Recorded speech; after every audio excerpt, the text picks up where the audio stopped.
Hello, मेरा नाम है गौरव और अभी हम स्टार्ट करेंगे ट्रांसफार्मर में ईएमएफ इक्वेशन से आगे हम पढ़ने वाले हैं। तो पिछले लेक्चर में हमने पढ़ा था कि ईएमएफ इक्वेशन कैसे निकलती है और क्या निकलती है। ठीक है, तो हमने देखिए क्या देखा था, हमने ये देखा था कि E1 बराबर अगर मुझको लिखना हो तो हम लिख देते थे EM1 sine omega T minus 90। तो हमने दो तरीके से देखा था, एक तो ओमेगा टी प्लस 90 और एक ओमेगा टी माइनस 90। तो अभी हम केस ले रहे हैं जिसमें हम लेंज लॉ को इक्वेशन में फॉलो करते हैं और E2 मींस सेकेंडरी वाइंडिंग में जो EMF इंड्यूस था वो हमने कितना निकाला था, EM2 sine omega T minus 90। ठीक है, अब देखिए प्राइमरी वाइंडिंग में और सेकेंडरी वाइंडिंग में जो EMF इंड्यूस्ड है दोनों की ही फ्रीक्वेंसी कितनी है, ओमेगा। इसका मींस प्राइमरी वाइंडिंग और सेकेंडरी वाइंडिंग दोनों में ही इंड्यूस्ड ईएमएफ की फ्रीक्वेंसी क्या रहती है, सेम। ठीक है, इसका मींस सोर्स साइड और लोड साइड दोनों साइड की फ्रीक्वेंसी सेम होगी। इसका मींस फ्रीक्वेंसी में कोई चेंज नहीं आएगा। ठीक है, चलिए अब देखिए, अब हम पढ़ने वाले हैं ट्रांसफार्मर में एमएमएफ का एक रिलेशन हम पढ़ने वाले हैं। ठीक है, तो ट्रांसफार्मर में हम अभी एमएमएफ का एक रिलेशन देखेंगे। तो पहले हमें ये पता होना चाहिए कि एमएमएफ होता क्या है। ठीक है, इसको हम बोलते हैं मैग्नेटो मोटिव फोर्स। तो क्या होता है ये, तो मैग्नेटो मोटिव फोर्स ये वो फोर्स है जिसकी वजह से फ्लक्स किसी भी मैग्नेटिक सर्किट में फ्लो करता है। ठीक है, जिसको हम डिनोट करते हैं एफ से, जिसको हम लिख सकते हैं एन इंटू आई, और इसकी अगर यूनिट लिखनी हो तो हम लिखते हैं एम्पियर टर्न, एम्पियर टर्न। ठीक है, तो देखो एमएमएफ होता है, एमएमएफ हम लिखते हैं एमएमएफ बराबर फ्लक्स इंटू में रिलक्टेंस। ठीक है ना, और यहां से अगर मुझे फ्लक्स निकालना हो तो हम क्या लिखेंगे, देखो तो फ्लक्स बराबर एमएमएफ डिवाइड बाई रिलक्टेंस। तो ऐसे करके हम फ्लक्स को लिख सकते हैं।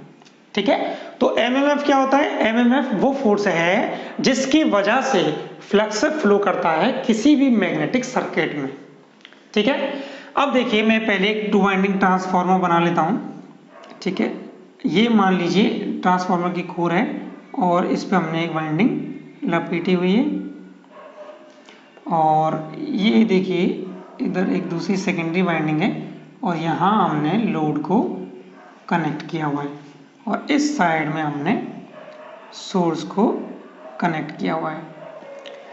ठीक है, अब देखिए अगर यहाँ हमने एक एसी वोल्टेज सोर्स अप्लाई किया हुआ है, इसको मैं V1 बोल देता हूँ। ठीक है, अब देखिए इस वाइंडिंग में करंट फ्लो करेगा जिसको मैं I1 बोल देता हूँ। अब देखिए इस I1 करंट की वजह से, अब देखिए हम ये मान लेते हैं कि यहाँ अगर नंबर ऑफ टर्न्स N1 है तो एक एमएमएफ इंड्यूस्ड होगा। ठीक है, ये एमएमएफ कितना होगा, ये होगा N1 इंटू में I1। नंबर ऑफ टर्न्स कितने हैं इस कॉइल में, N1, और करंट कितना है इस कॉइल में, I1। ठीक है, इस एमएमएफ की वजह से एक फ्लक्स फ्लो करेगा जो किस डायरेक्शन में होगा, राइट हैंड ग्रिप रूल से हम निकाल लेंगे। इसलिए हमने यहाँ क्या लिया, प्लस और माइनस। प्लस से फ्लक्स निकलेगा बाहर की तरफ और माइनस से फ्लक्स एंटर करेगा। अब देखिए सेकेंडरी वाइंडिंग में हम मान के चल लेते हैं कि सेकेंडरी वाइंडिंग में नंबर ऑफ टर्न्स हैं N2। अब देखिए सेकेंडरी वाइंडिंग में करंट आएगा, उसकी डायरेक्शन हम खूब जानते हैं, हमने निकाली है। तो फ्लक्स अगर इस डायरेक्शन में होगा, क्योंकि अपोजिशन हम दिखाएंगे, तो फ्लक्स अगर इस डायरेक्शन में होगा, ठीक है ना, तो करंट किस डायरेक्शन में होगा, घूमी हुई उंगलियों की दिशा में। तो करंट इस डायरेक्शन में होगा, तो करंट ऐसे आने वाला है। ठीक है, तो ये कौन सा करंट होगा, I2 करंट होगा। तो यहाँ एमएमएफ क्या होगा, तो यहाँ जो एमएमएफ होगा, देखो यहाँ प्लस लेंगे यहाँ माइनस, तभी तो अपोजिशन होगा ना सर्किट में। तो एमएमएफ यहाँ क्या होगा, N2 I2। ठीक है, तो एमएमएफ क्या होगा, N2 I2। अब देखिए जैसा कि किरचॉफ्स वोल्टेज लॉ होता है, तो उसमें क्या होता है कि किसी भी बंद परिपथ में वोल्टेज और वोल्टेज ड्रॉप, ठीक है, तो ईएमएफ और वोल्टेज ड्रॉप का अलजेब्रिक सम क्या होता है, 0 होता है। ऐसे ही किसी भी मैग्नेटिक सर्किट में क्लोज पाथ में एमएमएफ का अलजेब्रिक सम क्या होता है, 0 होता है। इसका मीन्स अगर मैं इस मैग्नेटिक पाथ में देखूं, ठीक है, तो क्या रिलेशन निकलेगा, देखिए इधर से अगर मैं मूव करूंगा तो प्लस मुझे क्या मिलेगा N1 I1, ठीक है, इधर चलेंगे तो मुझे क्या मिलेगा, देखिए माइनस N2 I2 और बराबर क्या आएगा 0, किससे, MMF बैलेंस, क्या होगा MMF बैलेंस,